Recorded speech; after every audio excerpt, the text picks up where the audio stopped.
Senator Cuffe. Thank you, Mr. Chairman. I think in 6 terms, this is probably the first time I've stood up to speak on an abortion or this type of bill, pro-life, whatever you want to call it.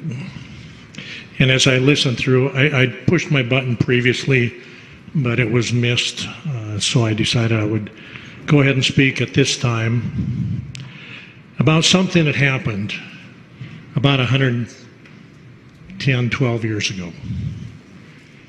And there was a woman, a young woman, cooking on a ranch in eastern Montana.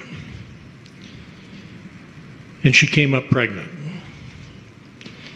And she was put on a train, headed, I believe, for Seattle.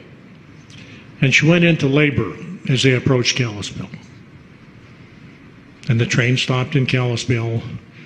A midwife got on the train, helped deliver the baby.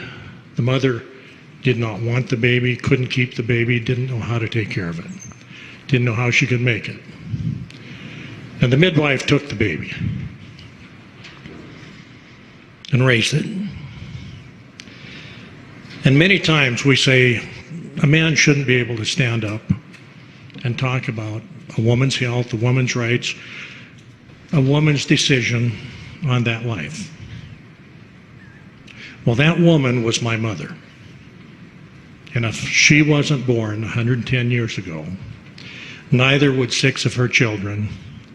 And I've never tried to add up the grandchildren, the great-grandchildren, the good things that my brothers and sisters, my children, my nephews and nieces have had to contribute to this world. And the blessing that my mother was to her foster mother, who kept her all of her life. And that foster mother was blind, legally blind.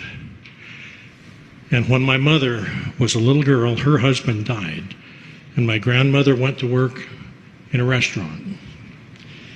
And she took my mother at the age of 3 or 4 years old. And as she worked in the restaurant, she'd say, "Gracie, where's the knife?" My mother would go and find the knife, help her dish up the food. Just as she dished up the food for me and my brothers and sisters. And we grew up poor. Life was not a silver spoon. So anyway, that's the story I wanted to tell, that I believe if abortion were easy in 1910, I wouldn't be here. Thank you, Mr. Chairman.